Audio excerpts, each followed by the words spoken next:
Last lecture में हम molecular ion के बारे में पढ़ रहे थे, उसकी डेफिनेशन, फिर उसके टाइप्स और मॉलिक्यूलर आयन की जो है वो फॉर्मेशन।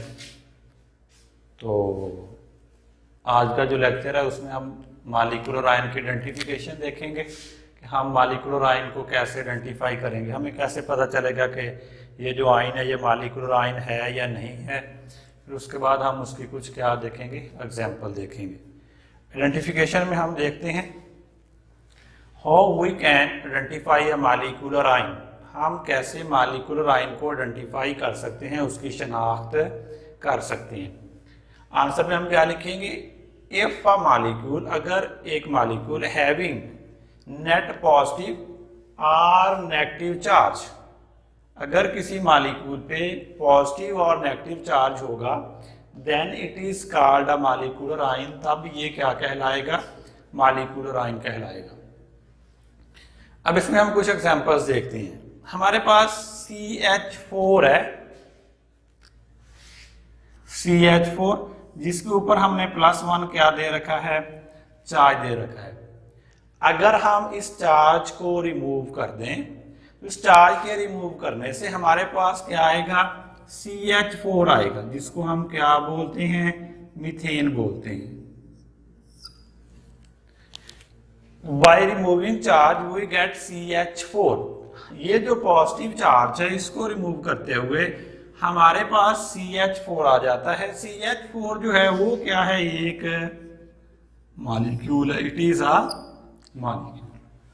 तो लिहाजा जब CH4 पे चार्ज होगा तो इसका मतलब ये कि ये जो आयन होगा ये कौन सा आयन होगा, मॉलिक्यूलर आयन होगा। CH4 के ऊपर +1 चार्ज है, उस चार्ज को अगर आप रेज करते हैं, रिमूव करते हैं, तो तब आपके पास आ जाता है CH4। अब ये जो CH4 है ये एक मॉलिक्यूल है, लिहाजा एक मॉलिक्यूल पे चार्ज है तो ये आयन क्या कहलाएगा, मॉलिक्यूलर आयन कहलाएगा। दूसरी एग्जांपल N2+1, अगर आप ये जो चार्ज है इसको रिमूव कर दें, आपके पास आ जाता है ओनली N2। ये जो N2 है ये हमारे पास नाइट्रोजन का एक क्या है, मॉलिक्यूल है। ये क्या है भाई, ये एक मॉलिक्यूल है। लिहाजा ये जो आयन है, ये वाला जो आयन है, ये आयन कौन सा आयन कहलाएगा, मॉलिक्यूलर आयन कहलाएगा। नाइट्रोजन N2 एक मॉलिक्यूल है, उसके ऊपर चार्ज है, लिहाजा मॉलिक्यूल पे चार्ज है तो वो हमारे पास कौन सा आयन है, मॉलिक्यूलर आयन है। अब आगे चलते हैं, CO4+1, अगर हम ये चार्ज खत्म कर दें हमारे पास बन जाता है CO। CO हमारे पास है कार्बन मोनोऑक्साइड। कार्बन मोनोऑक्साइड का जो है मॉलिक्यूल उस पे चार्ज है, तो लिहाजा ये जो हमारे पास आयन होगा ये आयन कौन सा आयन कहलाएगा, मॉलिक्यूलर आयन कहलाएगा। हमने शर्त ये दे रखी है कि मॉलिक्यूल पे चार्ज हो, खा वो नेगेटिव हो, खा वो क्या हो, पॉजिटिव हो।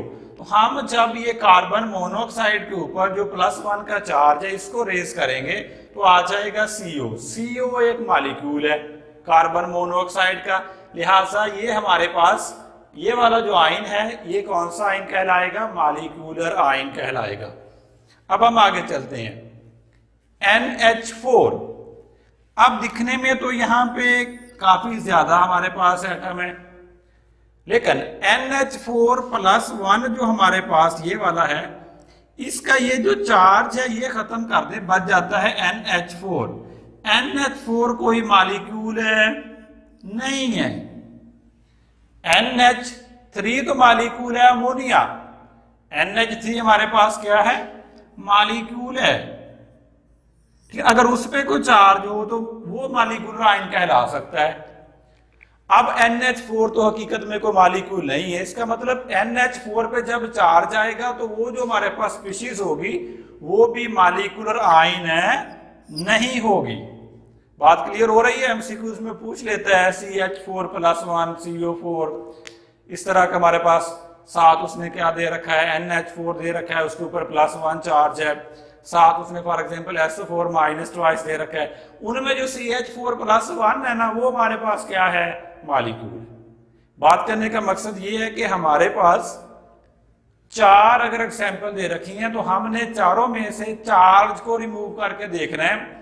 जो बनने वाली चीज है अगर वो मॉलिक्यूल है आफ्टर रिमूविंग चार्ज, तो then it is called molecular ion, otherwise it is not called molecular ion. अब इसके बाद हम आ जाते हैं हाइड्रोनियम आयन पे, H3O। हाइड्रोनियम आयन जो है इसका अगर प्लस का चार्ज अगर हम रेज कर दें तो प्लस के चार्ज के रेज करने से H3O आ जाता है। H3O तो कोई मॉलिक्यूल नहीं है, लिहाजा H3O प्लस हमारे पास जो चार्ज वाला स्पीशीज है ये भी मॉलिक्यूलर आयन है नहीं है। H3O प्लस वन वाला चार्ज आप रेज कर दें, बच जाता है H3O। H3O कोई मॉलिक्यूल नहीं। H2O तो है, वाटर पे अगर चार्ज आ गया तो मतलब ये कि वो तो मॉलिक्यूलर आयन है। ये तो वाटर नहीं है, ये तो हाइड्रोनियम आयन है, उसका हमने चार्ज रिमूव किया है तो H3O बना है। H3O हमारे पास कोई मॉलिक्यूल होता ही नहीं है, तो लिहाजा ये फिर मॉलिक्यूलर आयन है नहीं है। अब आगे आते हैं SO4 माइनस ट्वाइस, जिसको हम क्या बोलते हैं, सल्फेट आयन। अब अगर ये वाला चार्ज निकाल दें -2 वाला, बच जाता है SO4।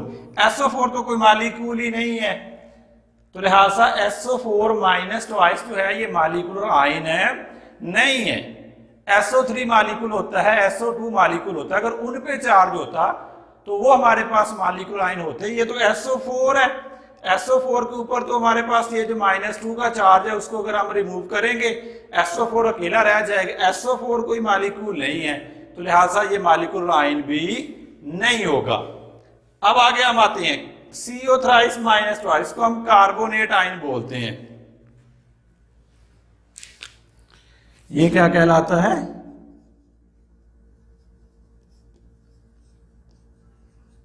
Carbonate ion. अब अगर ये -2 चार्ज निकाल दें तो CO थ्राइस आ जाता है। CO थ्राइस कोई मॉलिक्यूल नहीं है, CO मॉलिक्यूल है, carbon monoxide. CO2 carbon dioxide molecule है, अगर उन पे कोई चार्ज होता तो वो कहलाते मॉलिक्यूलर आयन। ये CO थ्राइस माइनस ट्वाइस है, CO थ्राइस कोई भी मॉलिक्यूल है नहीं है, लिहाजा इसको अगर हम रेज कर दें, इसको रेज करने से बच जाता है CO थ्राइस। CO थ्राइस कोई मॉलिक्यूल नहीं है, तो लिहाजा ये फिर मॉलिक्यूलर आयन नहीं कहलाएगा। उम्मीद है कि आपको समझ आ गई होगी कि मॉलिक्यूलर आयन आपने कैसे आइडेंटिफाई करना है। कोई स्पीशीज दी गई है, वो पूछ लेता है कि ये मॉलिक्यूलर आयन है या नहीं है, तो आप उसका चार्ज रिमूव करें। आफ्टर रिमूविंग चार्ज, अगर चार्ज रिमूव करने के बाद हमारे पास मॉलिक्यूल आ जाए तो इसका मतलब कि वो जो हमारे पास स्पीशीज थी वो मॉलिक्यूलर आयन थी, मॉलिक्यूल पे चार्ज था। अगर चार्ज रिमूव करने के बाद मॉलिक्यूल ना आए, जैसा कि SO4 कोई मॉलिक्यूल नहीं, SO3 मॉलिक्यूल है, सल्फर ट्राइऑक्साइड, SO2 मॉलिक्यूल है, सल्फर डाइऑक्साइड, तो लिहाजा फिर ये SO4 हमारे पास मॉलिक्यूल अगर नहीं है तो इसके ऊपर अगर चार्ज भी दे देंगे तो ये मॉलिक्यूलर आयन है नहीं बनेगा। अब इसके बाद कुछ एग्जांपल लेते हैं। CH4 प्लस CH4 एक मॉलिक्यूल है, उसके ऊपर चार्ज है। N2 मॉलिक्यूल है, उसके ऊपर चार्ज है। H2 मॉलिक्यूल है, उस पर चार्ज है। कार्बन हमारे पास डाइऑक्साइड है, उस पर चार्ज है। तो हम कोई और एग्जाम्पल भी देना चाहते हैं तो हम एग्जाम्पल दे सकते हैं। तो यहाँ पे हमारे पास ये आर्टिकल मॉलिक्यूलर आयन का आज क्या हुआ, इख्तिताम पजीर हुआ।